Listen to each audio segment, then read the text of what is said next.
Oh, goody. Alright, what's going on everybody? Zombies here again, and today we're back with another Marvel Snap video. So in this one we are taking a look at some decks for the new hot location, and that is one we have seen before. This is Bar Sinister.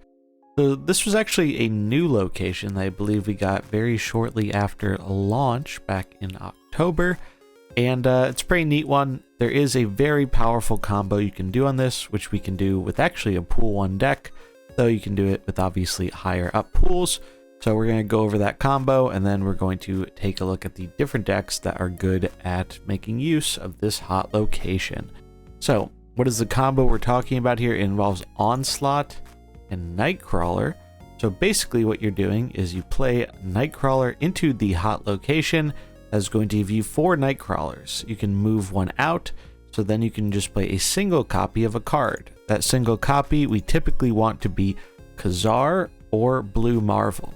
The reason for this is these buff our other cards. Then what we do is we keep all of the Nightcrawlers in the lane until it is time to play Onslaught.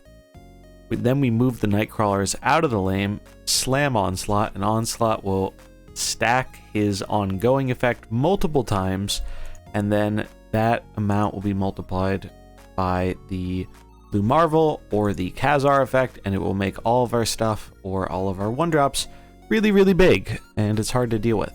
The cool thing about this deck is these cards are just good into the location anyway, so even if we don't get our cool combo to work out, Blue Marvel and Khazar are just really good cards, just to slam down in there, and that way you have some decent power in the middle, so they have to actually throw something there, and you're buffing up the other 2 lanes so you can fight for those as well. So this is almost certainly, I think, the best deck for pool 1. Other than that, just simple stuff here. A lot of the good 1-drops we see here: Ant-Man, Korg, obviously Nightcrawler, Rocket Raccoon, Angela, still really good even after the nerf. Sentinel just for some tempo plays. Wolfsbane and Captain America are 2 of the better 3-drops we have access to when we're in pool 1.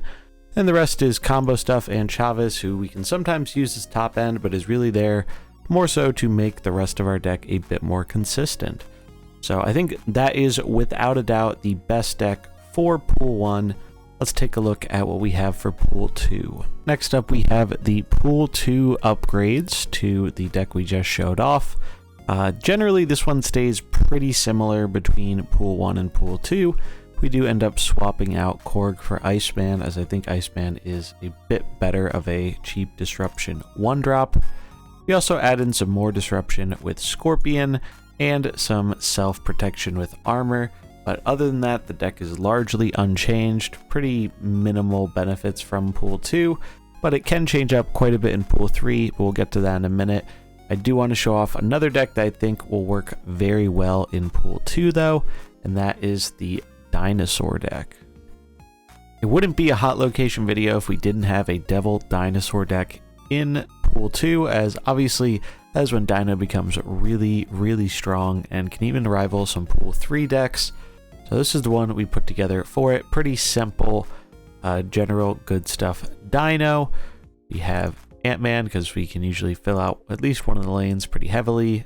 Agent 13 for more card generation. You could also consider Mantis instead of Ant-Man, but I don't like the risk of Mantis. Nightcrawler is nice and flexible, and also combos very well with Angela, who's just still a really good 2-drop. Collector does really well with us generating cards. Cable's another source of generation. Same with Sentinel.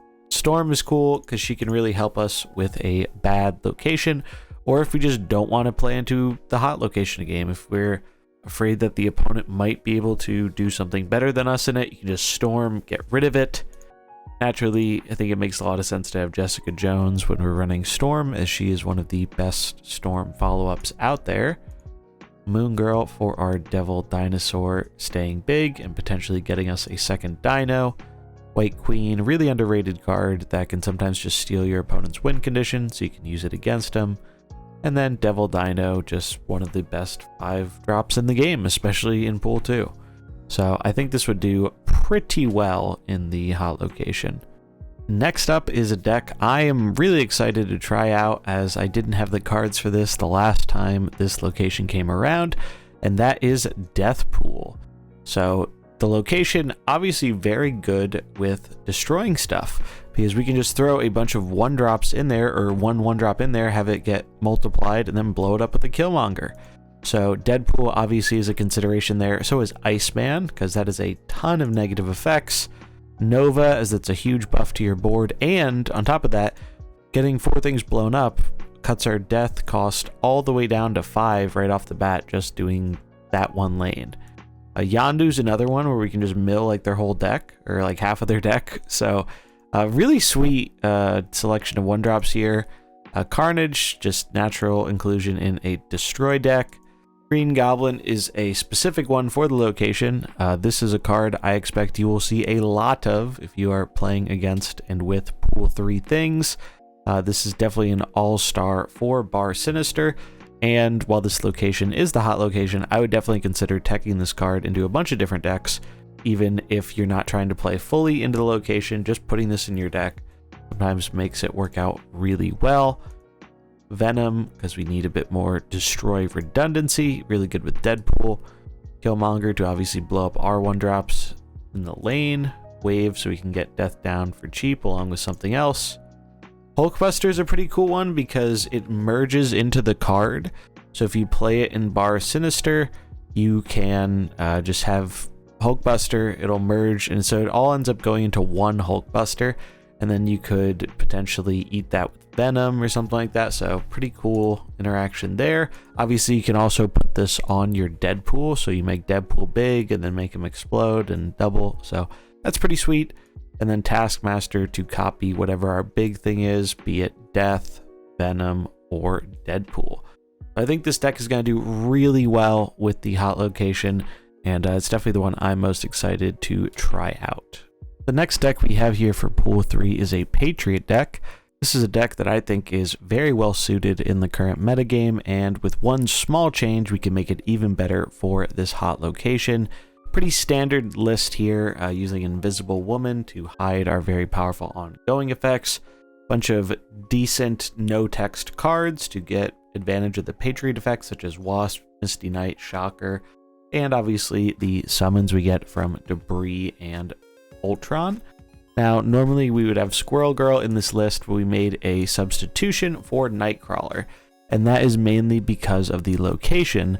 So basically, much like we were doing with the Pool 1 and Pool 2 decks, this deck can accomplish the same combo because we have all the pieces. You just put your Nightcrawler in, and you get your multiple Nightcrawlers, you get a Khazar, or you get a Blue Marvel in that lane, and then just get a bunch of Onslaughts to close it out. So that's kind of one cool thing about this. It's still a very powerful deck on its own, but now we have access to a very strong combo with this hot location just by making one main card substitution. So I think that is definitely going to be a fun one to try out if you enjoy the Patriot decks, and you could even just slam Patriot down middle and get crazy buffs for your left and right lanes, or whatever two the bar is not in. Another deck that I think will be really good for your Pool 3 options here is going to be Lockjaw Discard. This was a very powerful deck in the last patch, and it didn't really get much worse at all because it was pretty much entirely unaffected by nerfs.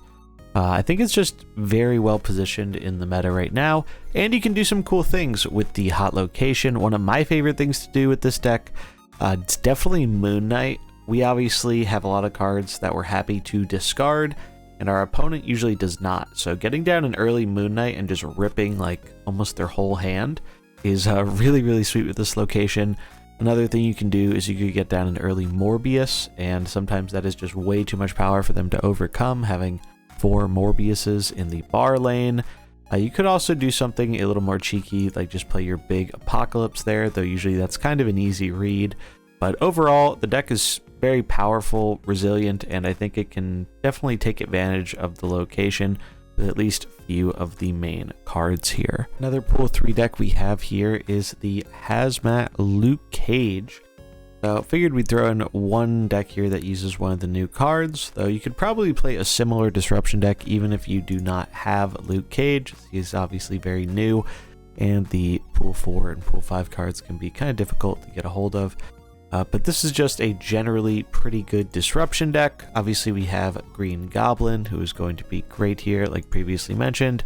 Debris is great disruption. We have the Hood to get a nice powerful thing, and then we can get rid of it with the Viper to clog up their lane, or just eat it with our own Carnage.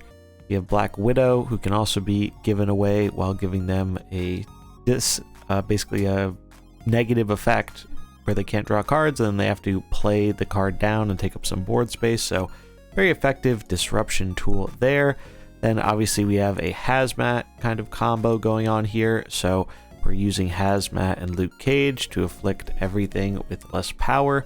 We could even, in theory, just Hazmat in the bar Sinister lane to reduce all their stuff by a ton, and then have Luke Cage undo it for us.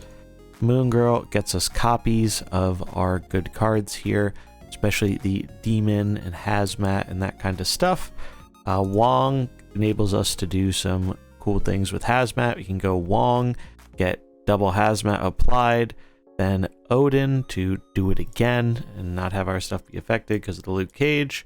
Then Typhoid Mary just as kind of a big beater that really benefits from Luke Cage getting rid of her downside. So this looks like a lot of fun. I played a version like this just after getting Luke, and it felt pretty good. If you do not have Luke Cage, you can probably still run a similar disruption deck, but I would probably focus a little bit less on the Hazmat element to it, because Luke is a pretty important card for making that kind of work to the best of your ability. This deck we have here is going to be another death-focused deck. However, this one is a little bit different. This one is actually making use of Moon Girl so that we can get a second copy of our Death or our She-Hulk here. Deck is definitely playable without She-Hulk, though I do think she makes the Moon Girl inclusion a lot better. She-Hulk's obviously very good with Moon Girl here, though I do think you could replace her with something like Arrow or just another good card in that 4 to 5 cost top end slot. Other than that, the deck does what death decks normally do. We blow up a lot of our small stuff here to reduce the cost of death, and then get her out with Wave and something else. We can actually get down Wave into Death, She-Hulk, and a third card, or multiple copies of those two cards, which is pretty sweet. So that's really what Moon Girl is enabling here. And then we have Leader as kind of just a backup, where if we're already ahead on turn 5, Leader can just close out the game if we don't have access to our big Death or our big She-Hulk combos. So those are the decks that I think are pretty great for the current hot location. Should be live at the time of this video going up, so best of luck to everyone with your games. It'll be live at a 60% appearance rate for the next 24 hours. If there's any deck that you think is really great for this hot location, feel free to let me know in the comments below. That is going to wrap it up for this video. If you enjoyed it, remember to like and subscribe, and I'll catch you in the next one. Peace.